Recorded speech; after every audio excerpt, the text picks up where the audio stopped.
Nit Doff def ba tax tey mu waral arrestation am comme ni ko Ben Taleb waxee tout à l'heure après bi ma toogee gis les chefs d'accusation je me suis dit que ni est-ce que amul beneen live ñun ñëpp gis nañ live bi déglu nañ ko damaa demaat déglu ma ne peut-être ligne coupon bi bu ma yem ci coupon bi naa déglu du début jusqu'à la fin mais bi ma dégloo ci tàmbali ba ci njeexital amul fenn foo xamante ni Nit Doff menacé na fa picc amul fenn foo xamante ni Nit Doff nee na sénégalais yi wàcc leen ci mbedd mi ñu dege ne ñu deko ne ñu tasaare amul fenn foo xamante ni aussi Nit Doff taxaw na naan day désobéir alors donc je pense que ni c'est leur méthode et ça tout le monde le sait c'est leur méthode mais j'interpelle directement le président de la République qui est derrière tout ça c'est lui qui est derrière toutes ces arrestations c'est lui qui est derrière tous ces complots yi ngeen di gis ñu koy tëgg juste pour éliminer un adversaire ou quelqu'un bi nga xamante ni il a sa position garder ko taxaw ci ne je ne vais pas rejoindre ou je ne vais pas accepter ta façon de faire la politique ñëpp xam nañ ni toujours bu dawalee machine bi mooy loolu dina fexe ba am fu mu jafandu mais il est temps d'arrêter ce jeu d'enfant powum xale bi nga nekk bàyyi ko et aussi les 5 maximum ba 10 magistrats yi nga xamante ni yéenay nangu cette manipulation yéenay nangu di jouer le jeu de l'exécutif arrêtez vous avez des enfants vous avez une famille bàyyi leen li ngeen nekkee j'interpelle aussi le reste des magistrats yi nga xamante ni ils sont intègres ñu taxaw aussi dénoncer seen père yi nga xamante ni ils sont en train de salir la peau de la justice il faut que ngeen taxaw aussi dénoncer xamal leen carrément que ni lii ça va pas marcher comme ça parce que mënul continuer Sénégal ñun ñëpp a ko bokk ça peut pas continuer comme ça on va pas rester à chaque fois vous complotez sur nos dos vous nous calomniez vous nous insultez vous dilapidez les deniers publics vous faites tout ce que vous voulez dans ce pays et quand on le dénonce ou quand on dit qu'on n'est pas d'accord li ciy topp mooy lan emprisonnement ça on va pas continuer d'accepter jàpp leen ni ngeen amee ay mbokk noonu la Sénégal ñun ñëpp fi amee fi ay mbokk te lu ëpp dina tuuru Nit Doff waxul lu raw li Penda Ba wax jegewu ko sax Penda Ba mi taxaw saaga ay ethnie ay lu ne Nit Doff waxul lu jege loolu Nit Doff toogul ci télé bi ne dañu war a dem kër diw rendi ko comme ni ko waajooju defee woon ci benn nit fii de la place Nit Doff taxaw Suzanne Camara Nit Doff taxawu fi ne bés bu ñu sénégalais yi naree xañ suñu 3e candidature dañuy génne jaasi di leen rey donc il faut arrêter Nit Doff taxawul biir assemblée ne képp ku Macky Sall di corrompre man député sangam man maay jël mallette bi yóbbul ko donc Nit Doff waxu fi lenn loo xamante ni jar na ñu koy tëj ci kaso bi c'est juste que ni Nit Doff malchance am ak di chance am mooy bokkul APR Nit Doff il est juste victime de son appartenance politique mais nous allons continuer le combat frère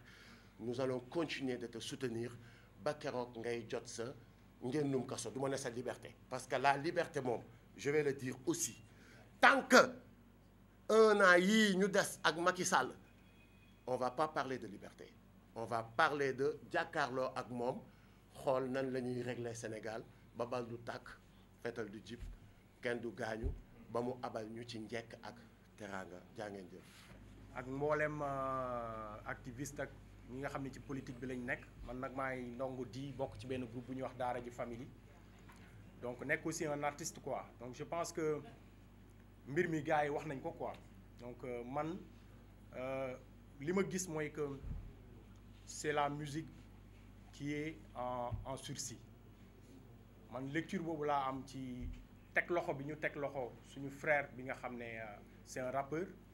parce que man noonu laa koy xoolee c'est quelqu'un boo xamante ne nii ci musique bi laa ko xamee te il est entier dans ce qu'il fait donc ma gis ne que nag li am nii dafa jéggi dayoo lu tax ma wax loolu mooy que ñun ñi artistes yëpp pour man lecture bi ma ci am loolu la ñun ñëpp ñoo nekk en sursis le pourquoi parce que man du ma wax ne que Nit Doff dañ ko jàpp parce que def na benn live et cetera mais je pense que téye bi ñu ko téye man lecture bi ma ci am mooy que ñi nga xam ne ñooy autorités yi dañoo bàyyi xel suñu art bi xaw ma ndax yéen a ngi dégg li may wax ça fait des années boo xoolee depuis les années 2000 à maintenant suñu musique bi dafa participer lu bare ci yee nit ñi dans tous les domaines donc surtout boo xoolee ñi nga xam ne ñoo nekk fii tey ñu ci bari participer nañ ci éveil conscience yi et je pense que Nit Doff il a été quelqu'un de particulier ci li muy def te li ma jàpp mooy du ne dafa saaga wala dafa def benn live mais je pense que avec le recul il faut que ñun ñëpp tous les artistes qu'on se rende compte ñu xam ne que à partir de maintenant yaakaar naa ni autorités yi dañoo bàyyi xel bu baax a baax suñu musique xaw ma nag li nekk ci dossier am lan la mais man su ma xoolee avec le recul avec les annulations yi nga xam ne moom la promoteur am wax te sax entre parenthèses lu mel noonu ñu bëri bàyyiwuñ ci xel mais ñun suñu groupe dund nañ loolu. En 2021 dañoo am concert bu ñu doon def bu ñu tàmmali def ak suñu fans yi et on a reçu benn annulation de 2 concerts yoo xamante ne ni on n'avait pas compris mais en allant vers l'information on a vu que effectivement am na ci ay artistes yoo xam ne gars yi dañ leen di bàyyi xel ñun suñu groupe dañu génne benn album en 2020 ñëpp xam nañ ne daara ji on est entre guillemets dans le politiquement correct mais en 2020 dans l'album Yaa Ma Télé y a eu 2 titres yu ñu def yoo xam ne vraiment ku ko déglu di nga xam ne que ñun am nañ taxawaay ci li xew ci dëkk bi ak li xew ci Afrique en général donc pour man mënuma wax rek nit ñi ne wéy Nit Doff bi ma defee sama post Facebook nit ñi dañ ñëw ne ma wéy waroo ko défendre parce que dafa saaga dafa def lii et cetera mais les gens oublient que la musique hip-hop dafay permettre jeunes yi seen frustration ñu mën ko garder ci seen biir c'est-à-dire ñu mën a exprimer seen frustration mën ko dégg à travers des textes de musique te lu mel noonu artistes yu mel ni Nit Doff ak ñeneen dañ ko doon def ci. maa ngi nuyu ñëpp ci seen tur ak seen.